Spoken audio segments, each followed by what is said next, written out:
Olá pessoal, bem-vindos ao Cast Knowledge. Sou o Saulo, mais uma vez aqui com meu pai. Bom pai, como é que você tá? Beleza pura, tudo bom? Tranquilo. Estamos aí novamente, mais um episódio. Aproveitar para pedir desculpas para a galera aí pela falta de continuidade nos episódios, mas é porque nós somos numa correria aqui, uns horários de trabalho meio maluco, tanto para mim quanto para você, né? Então, na realidade, o que está acontecendo, e vai acontecer até a gente conseguir ajustar esses horários, é que os episódios vão ficar meio falhos aí. Então, conforme nós formos tendo tempo de gravar, a gente vai gravando e vai postando. E não vai ter uma consistência de exatamente todo dia da semana sair alguma coisa nova até a gente ajeitar essa questão aí de horário de trabalho. Você está num horário diferente agora, eu também andei mudando de horário de trabalho, andei viajando também, isso atrapalhou um pouco as gravações, porque para gravar de fora é complicado, tem questão de fuso horário e tal, então... Tem que ser no computador também, não dá para ser no celular? não dá para ser no celular, tem que ser no computador, porque o aplicativo que a gente usa, a mídia que a gente usa só funciona no computador. Até se alguém tiver uma ideia de uma mídia diferente para gravar, que você possa dividir os canais de voz e tal para editar, dá um toque para a gente, porque essa mídia que a gente tem é muito boa, mas ela só trabalha no computador. Eu não tenho como utilizá-la no celular. Então, quando eu estou viajando, eu teria que levar o computador comigo, né, para poder gravar. Não dá para usar só No caso, aparelho do celular. o software que meu pai tá falando aí é o Zencastr, que é o que a gente usa. Então. Ele é muito bom, a gente gosta dele, mas se esse... souberem de outros, tiverem uma indicação aí.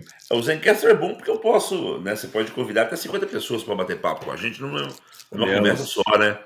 Inclusive, pessoal, já que meu pai tocou nesse assunto, comentem aí embaixo aí, deixem suas sugestões aí pro futuro do Cast Knowledge, coisas que vocês querem ver, que vocês têm interesse, né? Se tiverem ideia de algum formato, algum tipo de entrevista que a gente pode fazer, a gente também tem ideia de dar uma ampliada aí no nosso projeto no futuro, né, pai? Não, com certeza, com certeza. Seria muito legal se pudessem realmente dar ideias do que a gente pode fazer aí no futuro, assuntos que a gente pode abordar, especialidades, pessoas, né? O tipo de especialista que a gente poderia talvez convidar para bater um papo com a gente, um ufólogo, um arqueólogo, esse tipo de coisa assim. Algum tipo de profissional aí. Um profissional que dê para conversar com a gente. Aí deixem as sugestões de vocês, por favor, e compartilhem o canal para a gente ver se a gente continua crescendo o canal. E temas também, né? Temas também. Temos assuntos, temas que a gente possa abordar. Olha só, no último episódio, dá só uma repassada assim, bem breve,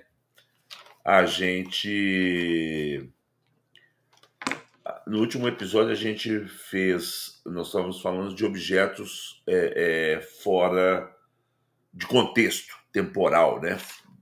Objetos que não deveriam estar naquele momento dentro daquele período histórico, porque eram ou muito avançados ou de alguma forma apresentava evidência de alguma tecnologia avançada demais para o tempo. E aí nós falamos lá daquele mecanismo de Antikythera, nós falamos de os objetos voadores lá de Abydos e Karnakas entalhados nos templos lá, falamos das baterias de Bagdá e tal, e terminamos falando do mapa de Piri Reis, né?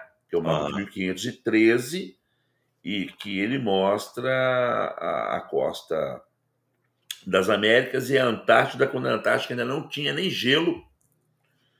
E esse mapa, o centro dele, se você pegar e centrar esse mapa, é como se ele tivesse tirado uma foto da Terra via satélite do alto da cidade de Alexandria.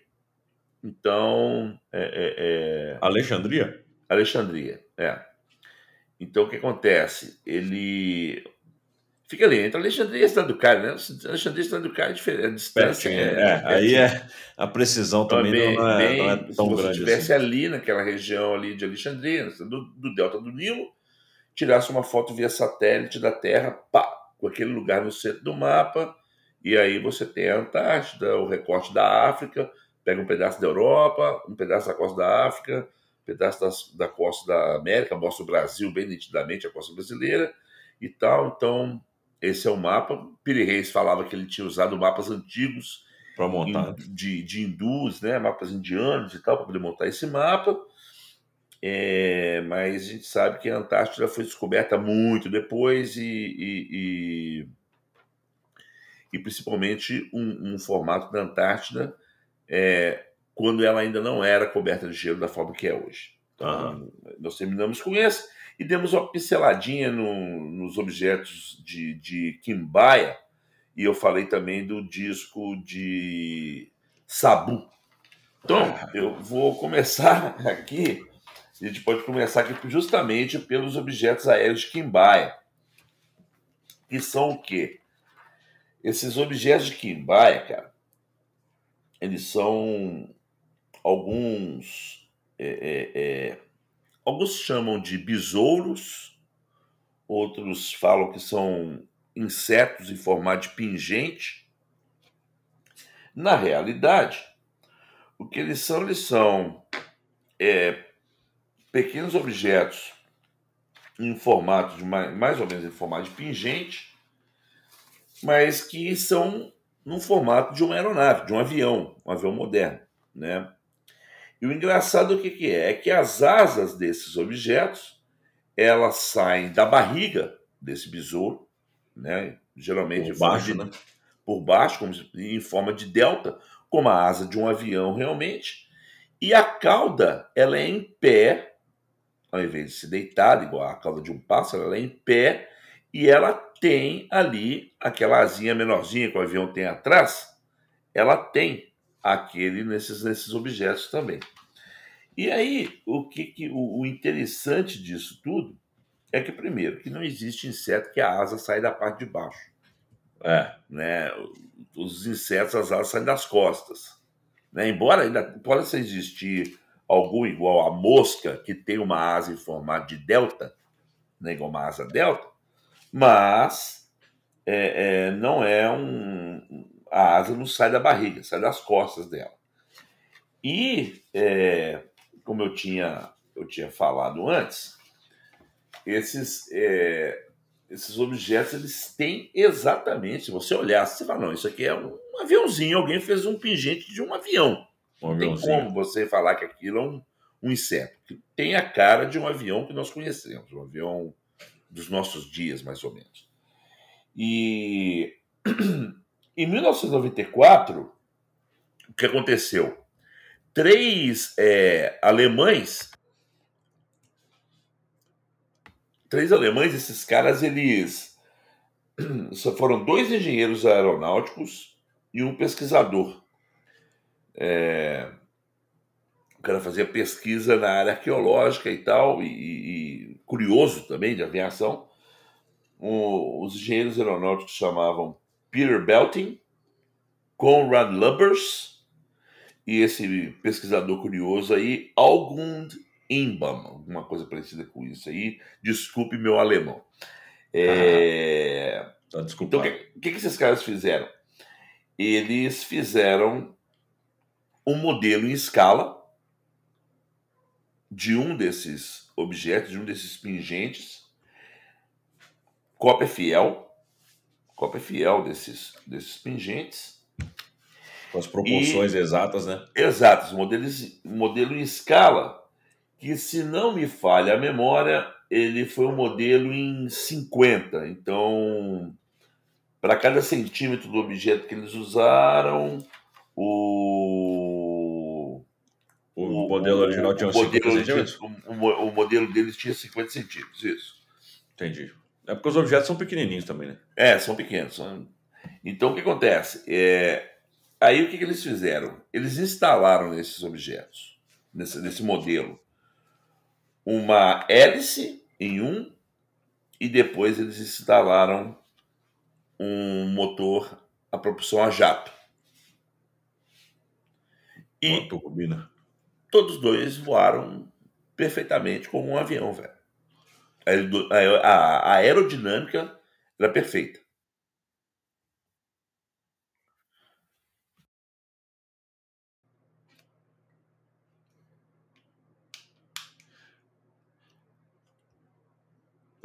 Enquanto meu pai pesquisa ali, eu acho que o microfone dele deu uma cortada.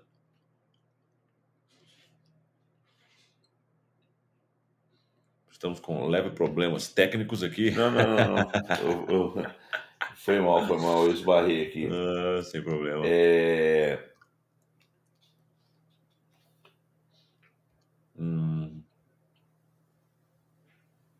Parece que o período Quimbaya, né, que é onde ali pré-colombiano, é atribuído 500 a.C. até 600 era comum. Algum momento desse período aí. A civilização Quimbaya, né, fica na região do rio Cauca, Vale do Rio Cauca, na Colômbia. E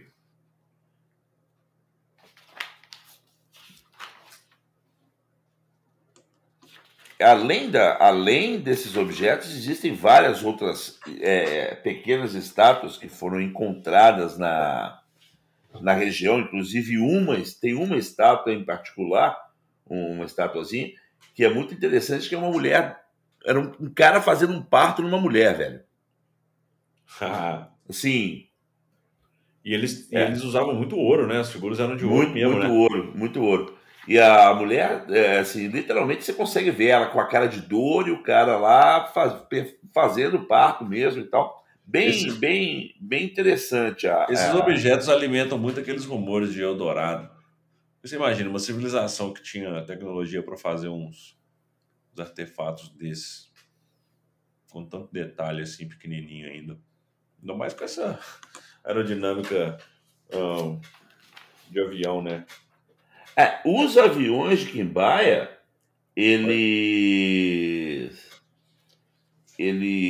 parece que eles encontraram em torno de 7 aviões.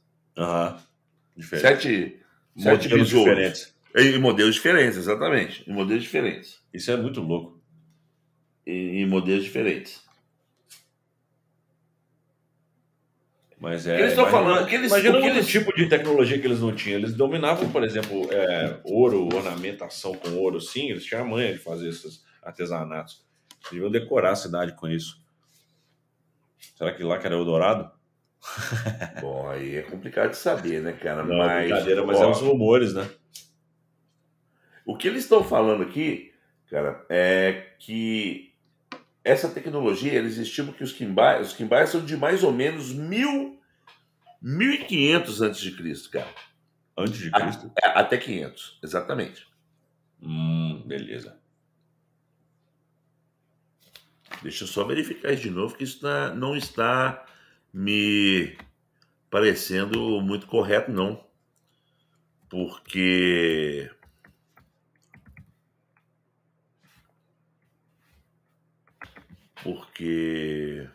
Não, talvez seja mesmo, quer ver? Civilização Quimbaya. Mas eu não acredito que seja 1500 a.C., não.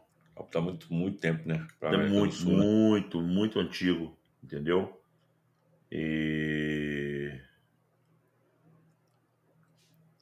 Não, aqui, ó. Achei. Então, isso aqui é... Eu estou pegando os dados que eu vou passar para vocês agora. Vem do... Cadê o...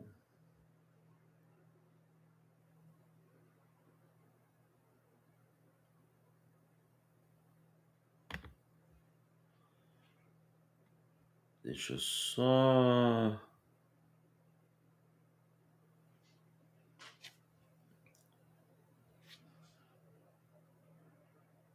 Então tá, então vamos lá. Museu de Arqueologia do Vale do Rio Cauca. Museu de Arqueologia do Vale do Rio Cauca, na Colômbia. O que eles estão falando aqui...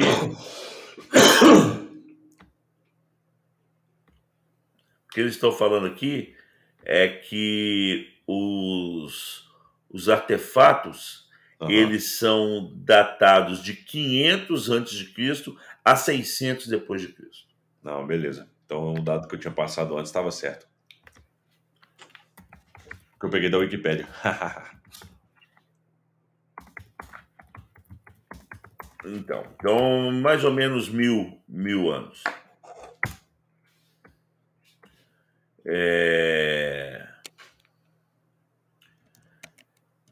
E aí você tem outros, né? Outros artefatos, igual esse da...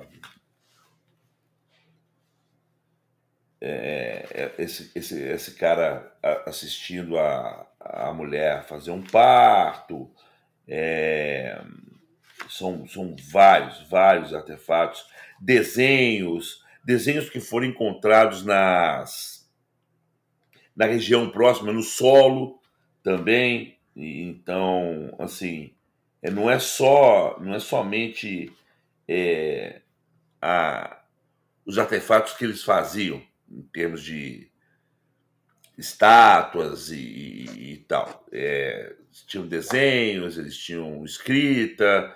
Então, uma coisa mostra uma civilização bem complexa, cara, bem avançada e com conhecimento tecnológico, menos, né, diz respeito à aviação e à medicina, porque o cara fazer um parto ali, fazer uma imagem detalhada de um parto acontecendo, os caras têm que ter um conhecimento mínimo ali de anatomia e tal.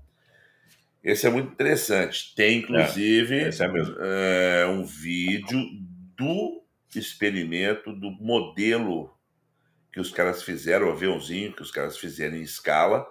Tem um vídeo desse aviãozinho voando e tal. Então, quer achar ele e colocar na nossa playlist. Vale a pena dar uma olhada. Se não me falha a memória, eu já te mandei isso, cara. Mas eu posso... se você não tiver aí, eu dou uma olhadinha e te mando de novo. Beleza. Entendeu? Não tem problema, não. Mas até o momento que esse episódio soltar, a gente já vai ter colocado na playlist. Com certeza. Aí eu tinha comentado também a respeito de um disco chamado disco de Sabu, porque ele foi encontrado, né, numa tumba do príncipe Sabu no Egito. Então, esse disco ele pode ser chamado de disco de Sabu ou disco de xisto, porque ele é feito de xisto, né? O material que esse disco é feito. É um disco que parece uma hélice de motor de barco, mais ou menos assim. Mais ou menos, mais ou menos o desenho de uma hélice de motor de barco, feito de xisto. Cara, extremamente bem polido e num formato muito louco. E de forma que, cara, não dá para entender como que esse disco foi feito na base da talhadeira e do martelo, porque ele iria quebrar se ele tivesse sido... as formas dele realmente lembram muito de uma hélice, assim, tipo alguma coisa de ventilador, assim, de casa mesmo. Esse ventilador de plástico. Exatamente. Então eles não sabem nem para que servia. Não existe ainda, não foi descoberto uma... E foi encontrado na tumba do cara, tipo assim, se fosse um dos objetos mais preciosos dele, que é justamente a ideia de ser enterrado. Ser enterrado não, né? Ser mumificado, né? Ele é datado de mais ou menos... objetos. Ele é datado de mais ou menos 5 mil anos atrás, então uns 3 mil anos antes de Cristo, mais ou menos, né? Antes da nossa era. Uhum. Então, o que acontece? Do Egito, né? No Egito. E aí, o negócio é o seguinte. Quem conseguiria entalhar um objeto desse 5 mil anos atrás? Porque não existia tecnologia... uma tecnologia moderna o suficiente para poder pegar uma pedra dessa dureza e conseguir entalhar com tanta precisão um material desse. Polido da forma que ele é e tal, entendeu? Então, primeiro você não sabe quem foi que fez, você não sabe como que ele foi feito e você não sabe qual que era o propósito dele. Ou seja, você não sabe nada a respeito dele. Você só sabe que ele existe porque ele está lá. Você consegue datar. Você tem só isso. Ele está lá, você vai lá no museu, você consegue ver. E você viu, né? Você foi lá, né? Eu tenho fotos dele e tal, tirei fotos. Então, assim, ele está lá no museu, está lá bonitinho e tal, dentro de uma caixinha de vidro, você consegue ver, tirar fotos, não sei o que lá. Mas é isso aí. Ninguém sabe quem foi que fez, ninguém sabe por que foi feito, qual que era o propósito, e ninguém sabe como é que ele foi feito. Ele parece uma hélice, ele tem um furo no centro que você aparentemente, né, ali vai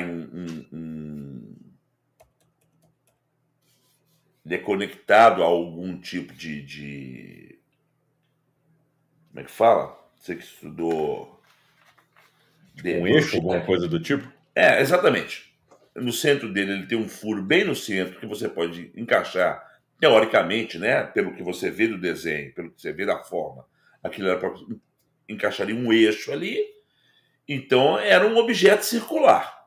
Tem um local para encaixar um eixo. Muito louco. Um objeto circular. Beleza. Agora, qual a função desse objeto circular? Para quê? Circular para quê? Que o cara ia querer ser enterrado com ele, né? Por que é um objeto tão importante nesse ponto? É um objeto circular feito de pedra. Como assim? Qualquer contato brusco com alguma coisa ele quebraria. Então, assim, não dá para entender, cara. É um objeto assim, muito maluco. E aí, obviamente, né, tem as teorias de que aquilo que foi feito como um brinquedo para uma criança. Pô, mas quem é que vai perder o tempo de fazer um objeto desse? Naquela época, sem tecnologia. Então, para uma criança brincar? Né? É muito louco pensar qual seria a aplicação desse objeto. Meu. Aí você entra com as teorias da conspiração, que isso poderia ser uma objeto comunicador, como se fosse uma antena. Não, isso só pode ser um propulsor ou alguma parte de um sistema propulsor de algum tipo de aeronave ou alguma coisa nesse sentido. Então, aí é a teoria da conspiração. Aí entra essas teorias malucas aí. Não, cara, ninguém tem como explicar nada, então vamos lá, né? Vamos teorizar a coisa. Então ele vira aí um objeto propulsor de alguma aeronave. Só para jogar lenha na fogueira, uma coisa que eu penso, que eu já trouxe aqui, e eu não tenho evidência suficiente para falar disso, mas é algo que faz sentido, né? Justamente a ideia do conhecimento, um certo estudo que esse pessoal ali no Egito já tinha de condutibilidade elétrica, dos quartzos, dos minerais, das pedras, eles sabiam muito bem manusear as pedras, né? Esse conhecimento aí já era dominado por eles nessa época. E eles sabiam, provavelmente, talvez moldar essas pedras, né? Como a gente pode ver, inclusive esse objeto aí, a gente já falou até da construção das pirâmides também, que é uma das teorias mais plausíveis. Então, assim, talvez ele tivesse uma aplicabilidade, alguma coisa que envolvesse uma corrente elétrica, alguma coisa. Então, tem várias. Teve um outro estudioso, aqui não cito o nome dele, mas que fala que ele acreditava que podia ser um impulsor para uma bomba centrífuga. E ele fez uma réplica da peça e ele colocou a réplica dele numa caixa pulsando em alta velocidade e aí no eixo central a água fluía com maior facilidade. Então, legal. Pode ser também. Né? E a gente sabe que num determinado momento da história, o Egito era totalmente dependente da água, né? Então, pode ser que seja também. Mas quem quiser ver, vale a pena pesquisar, né? É só colocar aí disco de sabu ou então disco de xisto e tem várias matérias na internet a respeito, altas teorias da conspiração a respeito disso também. A gente tem aqui um outro objeto na Colômbia, que é o tal do disco genético pré-histórico, que é um disco feito de metal.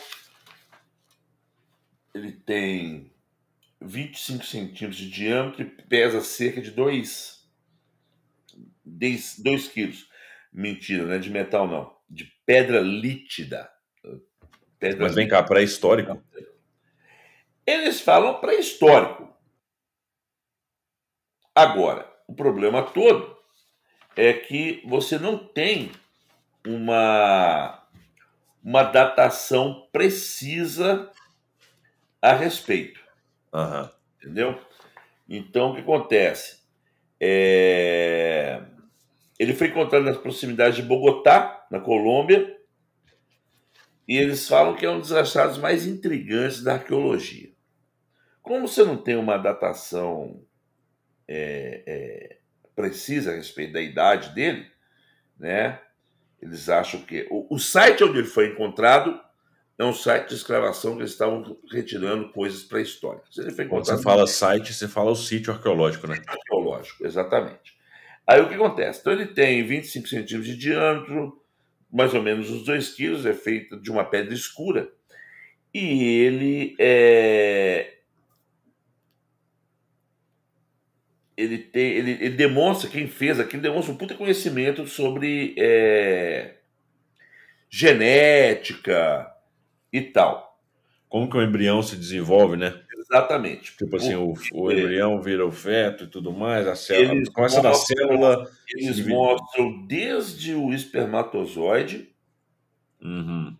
até a fecundação, né? A duplicação das células, Uhum. e depois ele vai mostrando os estágios do embrião.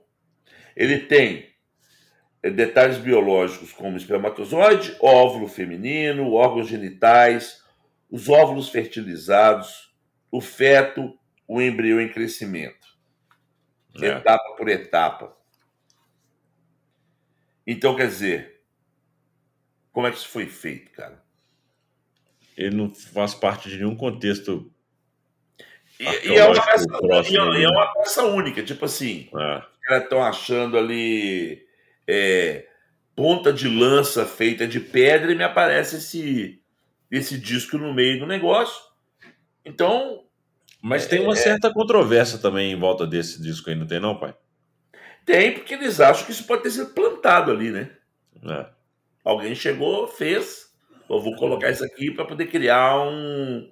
Acontece isso com vários objetos, principalmente esses objetos de pedra. Então, esse objeto, o mais interessante, né? É que, por exemplo, ele tem desenhos, partes dos desenhos dele, ele mostra um óvulo não fecundado, depois mostra os estágios do óvulo fecundado e tal.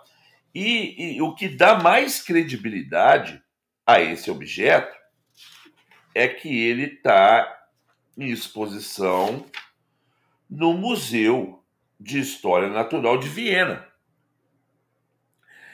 E, cara, eles não iriam expor um objeto desse se não tivesse o mínimo de certeza de que isso é uma coisa verídica. Entendeu? Verdade. Né? O Museu de História Natural de Viena não iria expor esse objeto do nada. Né? Ele está lá. Mas tá louco. Qual que é a data estimada no museu lá? Não tem data, cara. Eu não achei data estimada para esse objeto. Que doideira, né, velho? Não tem. Deixa eu dar uma pesquisadinha rapidinho aqui. Porque, assim, imagina aí por um momento como que seria feita uma pesquisa dessa naquela época. Como é que os caras iam pesquisar isso? Como é que eles iam ver isso daí acontecendo? Tipo assim, nesse nível celular? Muita loucura. É muito, muito louco isso. É, Entendeu? muita loucura. Muito louco. Então, assim,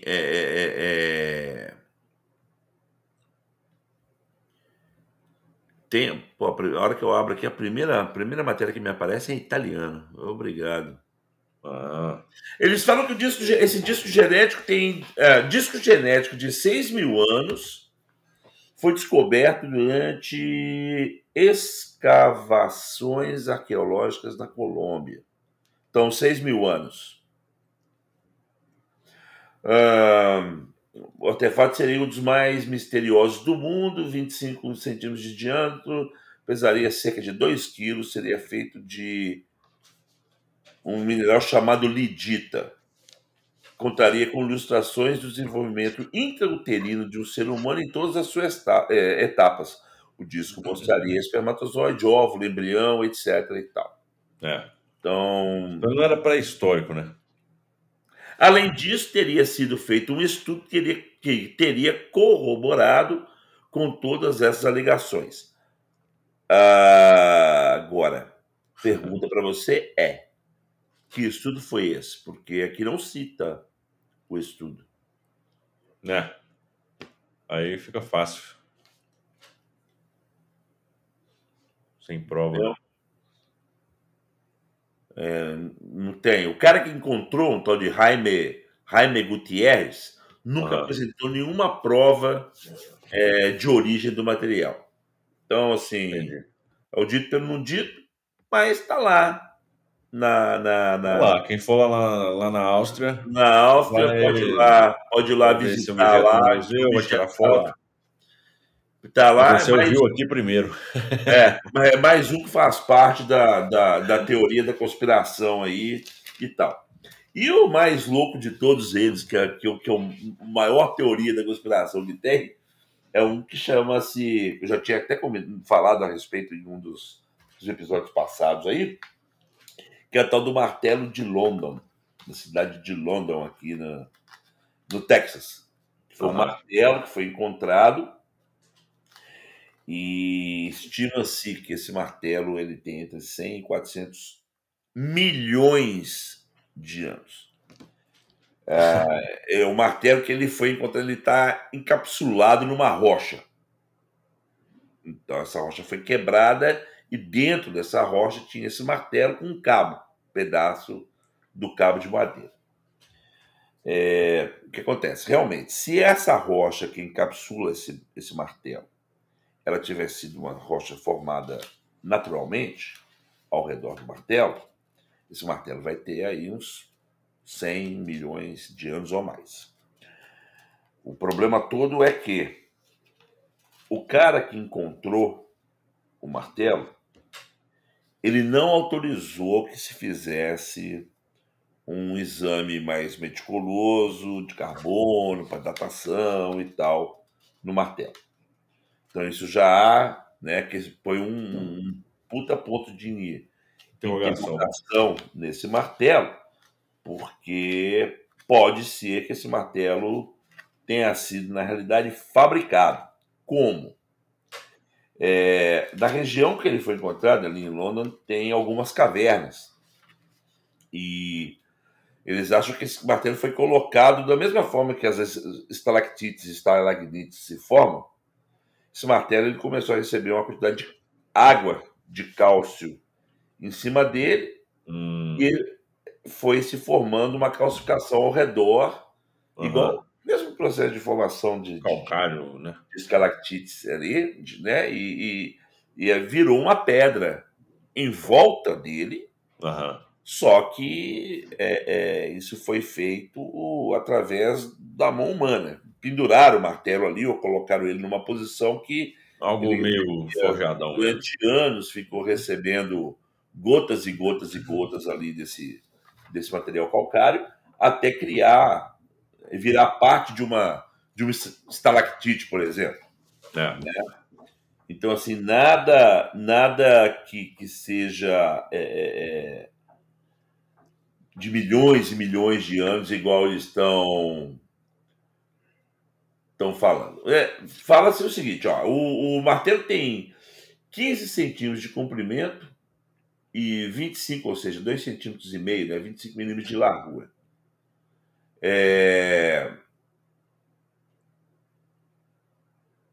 O teor, eles fizeram um exame de teor de enxofre no martelo. O teor de enxofre fala que o martelo foi feito no século XVIII. Então, 1700 e alguma coisa. Então, o que acontece? Pode ter sido, né, que alguém explorando, minerando uma dessas cavernas, mina, tentando procurar por pedras preciosas e tal, pode ter esquecido esse martelo ali, e esse martelo se calcificou ao redor. Isso, na realidade, é a teoria mais aceita. Mais plausível, né? Entre os sanos, né? As pessoas que têm um pouco de sanidade. Os insanos acham que não, que esse martelo aqui é porque 400 milhões de anos atrás isso aqui já era habitado por pessoas muito mais avançadas e tal, e por aí vai, entendeu? Mas é assim, enquanto você não tiver condições de pegar e fazer um exame mais detalhado, mais a fundo nesse martelo, vai ficar aí a dúvida. Exatamente, vai ficar aí essa dúvida para que as pessoas tirem suas próprias conclusões, entendeu? Tem aqui um estudo muito interessante na internet de um cara chamado Edson Almeida, que ele fala sobre esse martelo, em português, inclusive, o estudo, e ele mostra várias fotos, ele mostra fotos de um dos testes que foi feito.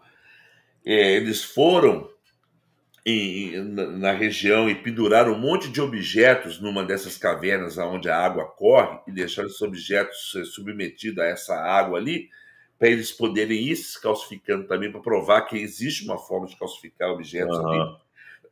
Que você consegue criar isso num curto espaço de tempo. Eles penduraram o ursinho de pelúcia, cartola, os Cambau A4 lá para poder mostrar que dava para ser feito. Então, quer dizer, ele meio que mostra que isso não é verdade. Tem fotos de bateria de vela de carro que foi colocada lá também, que calcificou ao redor e tal. Então é bem interessante dar uma olhada nesse estudo. Esse aí eu te mandei já. Tá? Tem aí. Coloca junto com o vídeo. Dá para a galera ver um pouco desse material que esse cara fez. Muito interessante. O cara vai bem a fundo nessa questão aí da teoria, das teorias. Mostrar como é que o pessoal forja essas coisas aí, muitas das vezes, né? Teoria da conspiração. Aquele famoso pedaço da cruz que o povo vendia. Cara, tem um arqueólogo aí que ele fala o seguinte, que se você for juntar todos os pedaços da cruz que crucificou Jesus, que tem espalhados pela Europa, né, como relíquia nas igrejas, um monte de igreja na Europa, tem lá cruz, não sei, dá para você fazer mais ou menos umas 200 cruzes, assim. Tanto pedaço de madeira de cruz que tem espalhado pela Europa. Então, mais ou menos por aí, cara.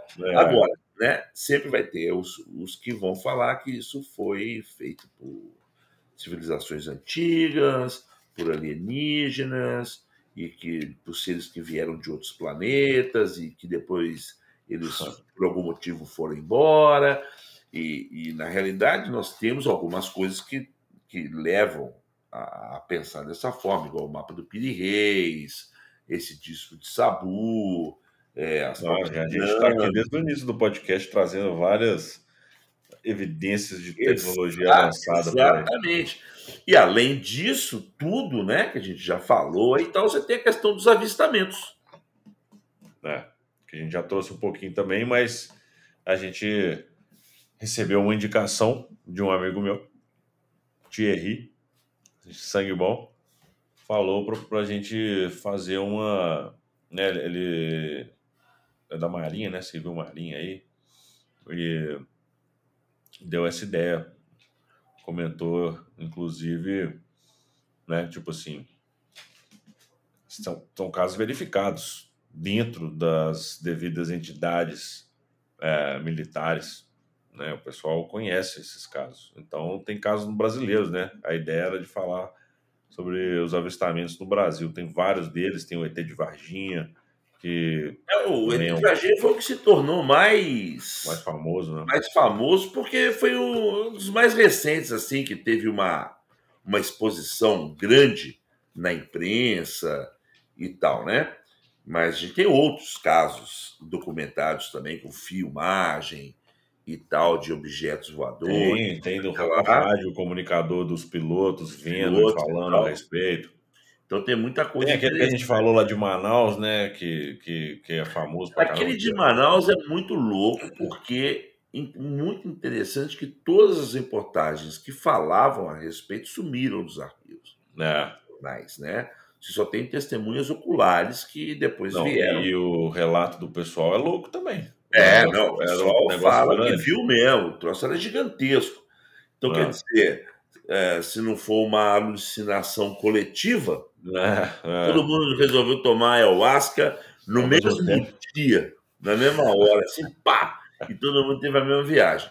Mas É, então, e a gente resolveu fazer um podcast falando sobre os avistamentos confirmados e os mais interessantes aí que tem na história do Brasil. então, no próximo episódio, nós vamos falar de avistamentos de objetos voadores não identificados, ou você pode chamar de UFO, OVNI. Agora tem uma outra UAP, denominação, UAP, que eu nem sei o que significa. Unidentified Aerial Phenomena. Ah, tá. Então são fenômenos aéreos Não não identificados. identificados. Então, É. né, para facilitar, então no próximo episódio nós vamos trazer para vocês aí, além do ET de Varginha, alguns outros fenômenos aéreos não identificados Tem uns bons no que Brasil. são extensamente documentados aí no Brasil e É. que a gente tem condições de acessar aí os relatos oficiais para poder comentar um pouco. Uhum. Beleza? Beleza. Falou então, galera. Um abraço para Então, vocês. beleza, galera. Um abração e não esquece de deixar aí, então, as suas Sugestão, o seu like. ideias aí, o que vocês gostariam de ouvir aqui, alguma coisa que vocês querem que a gente fale, dê ideia aí de assuntos, tópicos que a gente pode conversar nessa linha aí do desconhecido e tal, e aí a gente faz uma pesquisa, procura e traz para vocês. Enquanto isso, nós vamos continuar nossa investigação aí a respeito dos fenômenos inexplicáveis no decorrer das civilizações aí. Falou? Beleza. Um abração. Falou, pessoal. Um abraço.